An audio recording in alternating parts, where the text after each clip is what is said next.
Bismillahirrahmanirrahim. Assalamualaikum warahmatullahi wabarakatuh. Kami di sini dari kelompok 1 yang akan menyajikan video berupa pembelajaran tentang konsep dasar komunikasi. Kami dari kelompok 1 dengan anggota sebanyak 4 orang, yaitu Ikmali Ardana dengan NIM 2010-811-010, Rika Trianti 2010-811-020, Oktalivia Yulifatul dengan NIM 2010-811-048, Indi Rahmawati dengan NIM 2010-811-052. Apa itu komunikasi? Komunikasi adalah sebuah istilah dalam bahasa Inggris, yaitu communication, berasal dari kata communication dan bersumber dari kata komunis yang berarti sama. Maksudnya adalah makna. Karl I.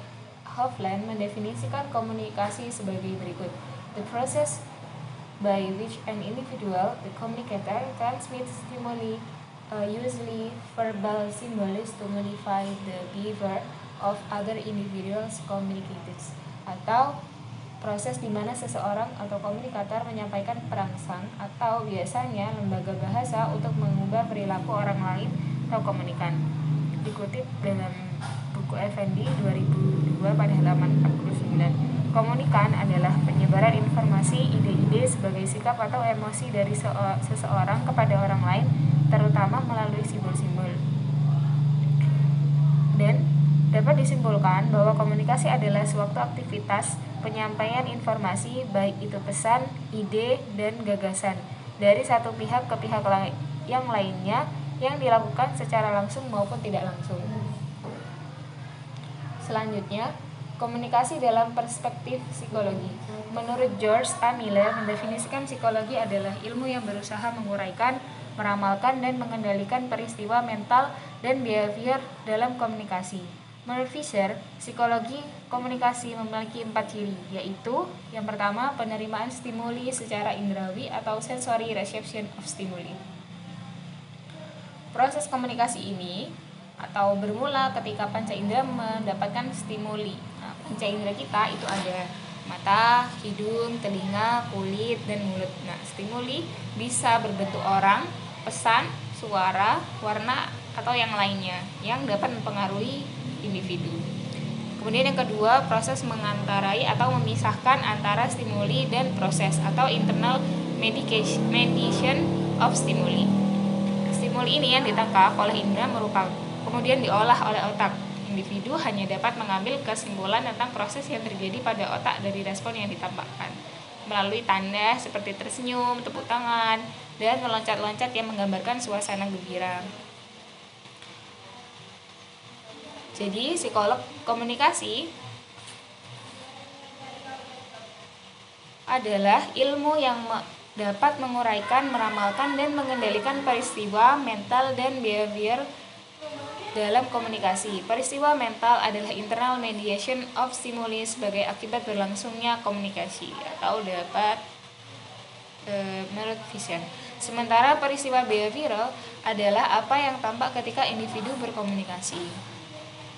Kemudian karakteristik manusia komunikan.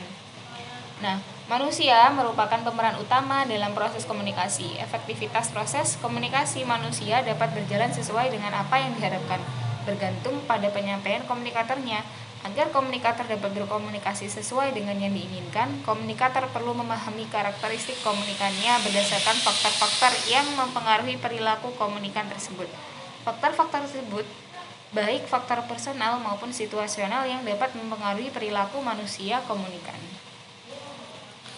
Selanjutnya, konsepsi psikologi tentang manusia. Yang pertama yaitu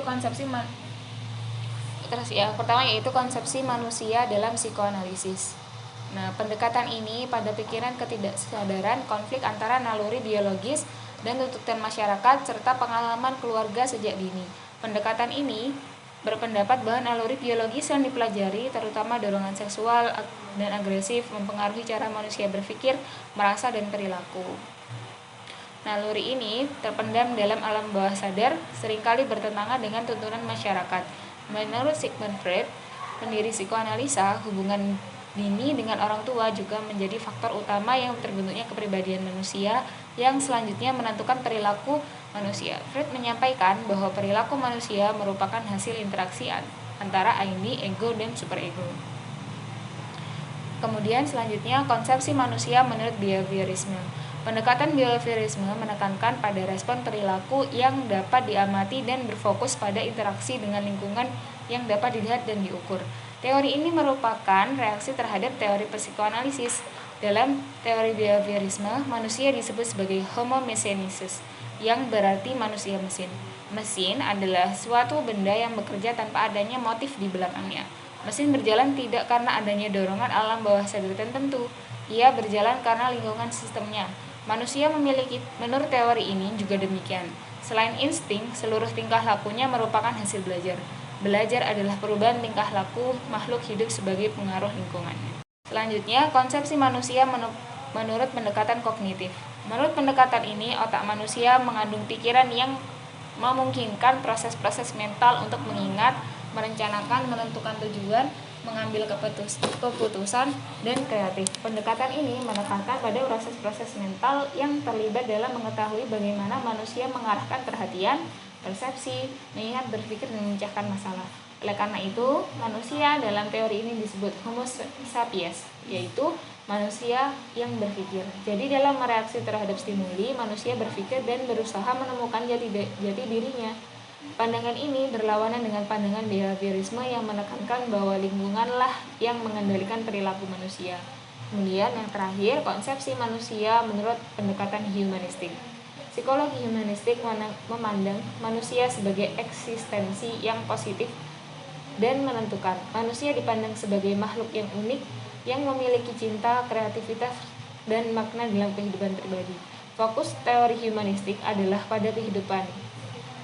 Dan masalah ini dalam psikologi humanistik disebut sebagai homo ludens, yaitu manusia yang mengerti makna kehidupan. Menurut teori psikologi humanistik ini, setiap manusia hidup dalam hidup pengalaman yang bersifat pribadi atau unik, dan kehidupannya berpusat pada dirinya itu.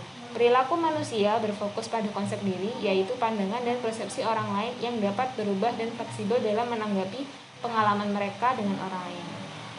Kutipan dalam Ahmad Mubarak tahun 2008 dan Marhaban tahun 2019.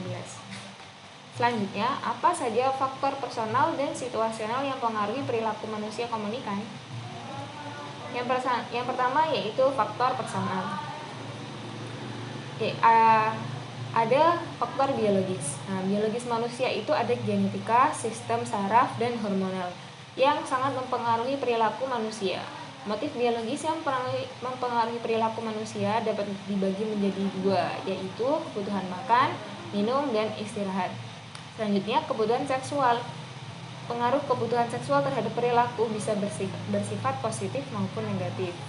Yang selanjutnya, faktor sosiopologis adalah faktor karakteristik yang disebabkan oleh proses sosial yang dialami oleh setiap orang dan mempengaruhi tingkah lakunya. Faktor ini bersifat afektif, kognitif, dan juga konatif atau kebiasaan.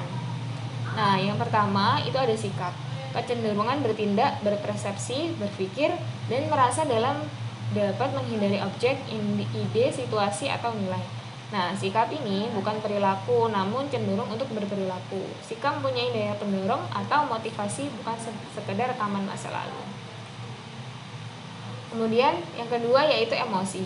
Emosi adalah guncangan organisme yang disertai oleh gejala-gejala kesadaran, keperilakuan, dan proses psikologi. Emosi ini tidak selalu jelek. Emosi merupakan warna dalam kehidupan. Tanpa emosi ini kita hanya akan berwarna hitam. Ada 4 fungsi emosi, yaitu pembangkit energi atau energizer, membawa informasi atau messenger. Emosi bukan saja membawa informasi dan komunikasi interpersonal, tapi juga membawa pesan dalam interpersonal. Yang terakhir yaitu emosi juga merupakan sumber informasi tentang keberhasilan. Selanjutnya yang ketiga yaitu kepercayaan. Keyakinan bahwa sesuatu itu benar atau salah atas dasar bukti, sugesti, otoritas, pengalaman, atau intuisi. Selanjutnya yang keempat, ada kebiasaan. Aspek perilaku manusia yang menetap berlangsung secara otomatis dan secara relatif tidak direncanakan. Nah, kebiasaan ini merupakan hasil perilaku yang berlangsung pada waktu yang lama dan sebagai reaksi khas yang diulangi seseorang berkali-kali. Jadi tidak hanya sekali. Yang terakhir yaitu kemauan. Hasil keinginan untuk mencapai tujuan tertentu yang begitu kuat sehingga mendorong orang untuk mengorbankan nilai-nilai yang tidak sesuai dengan mencapai tujuan berdasarkan pengetahuan tentang cara-cara yang diperlukan untuk mencapai tujuan. Selanjutnya, faktor situasional. Nah, Dalgona pernah melakukan sebuah eksperimen untuk mengubah karakter Gibbon yang tengah menjadi agresif dengan merangsang suatu bagian otaknya. Reaksi agresif ini diungkapkan berlainan pada situasi tausi yang berlainan sehingga Delgado menyimpulkan bahwa respons otak sangat dipengaruhi oleh setting atau suasana yang melingkupi organisme. Menurut Packard tahun 1978, kesimpulan Delgado membawa kita pada pengaruh situasional terhadap perilaku manusia. Kemudian Edward G. Sampson merangkum sebuah faktor situasional sebagai berikut. Yang pertama yaitu aspek objektif dari lingkungan. Ada 4 yaitu faktor ekologis. Faktor ekologis terbagi menjadi beberapa yaitu faktor geografis, faktor iklim dan meteorologis, kemudian faktor desain dan arsitektur dan faktor temporal. Kemudian ada faktor desa. Selanjutnya yang kedua ada analisis suatu perilaku. Yang ketiga faktor teknologis. Yang keempat faktor sosial. Nah, itu terdapat struktur organisasi, sistem peranan, struktur kelompok, dan karakteristik populasi. Nah, selanjutnya yang B yaitu lingkup psikososial terhadap persepsi oleh kita. Ada iklim organisasi dan kelompok, etos dan iklim institusional dan kultural. Kemudian yang terakhir stimulus yang mendorong dan memperteguh perilaku. Terdapat dalam buku Sampson pada tahun 1976 di halaman 13-14. Selanjutnya, model kompetensi komunikan. Steve Zurd dan Sue Patch pada tahun 1989, De Vito pada tahun 1992 menjelaskan bahwa kompetensi komunikasi mengacu pada kemampuan Anda untuk berkomunikasi secara efektif. Sementara itu Sains pada tahun 2002 dalam Iriantara tahun 2006 menyebutkan kompetensi komunikasi sebagai berikut. Kemampuan untuk menyatakan, menyimak, mendengar, mendokumentasikan, menyampaikan berpendapat, dan menganalisa dengan menggunakan sebagai berbagai perangkat komunikasi. Kemampuan komunikasi ini menjadi dasar untuk mengembangkan kompetensi-kompetensi lain seperti kompetensi yang berhubungan dengan orang lain. Jadi dapat disimpulkan bahwa kompetensi komunikasi adalah salah satu kompetensi inti yang diperlukan dan juga berkenaan dengan keberhasilan dan kinerja sosial individu dan kelompok. Bagi Terholm dan Jensen, pemahamannya mengenai kompetensi komunikasi adalah the ability to communicate in a personally effective and socially appropriate manner. Jadi, merujuk pada kemampuan untuk berkomunikasi dalam sikap yang efektif secara personal serta layak secara sosial. Maka dapat dikatakan kompetensi komunikasi menjadi satu hal yang penting tidak untuk mengulangi suatu situasi di mana komunikasi pada suatu saat dapat saja berlangsung dengan lancar.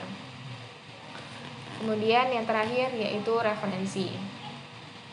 Kami menggunakan referensi dari Valimu pada tahun 2013 dengan judul Etika Komunikasi Pegawai Terhadap Pelayanan Penerbitan Pajak Bumi dan Pembangunan. Kemudian buku dari karya Marhaban 2019. Selanjutnya dari Jalaluddin Rahmat pada tahun 2011.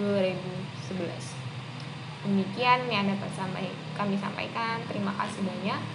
Sekian, wassalamualaikum warahmatullahi wabarakatuh.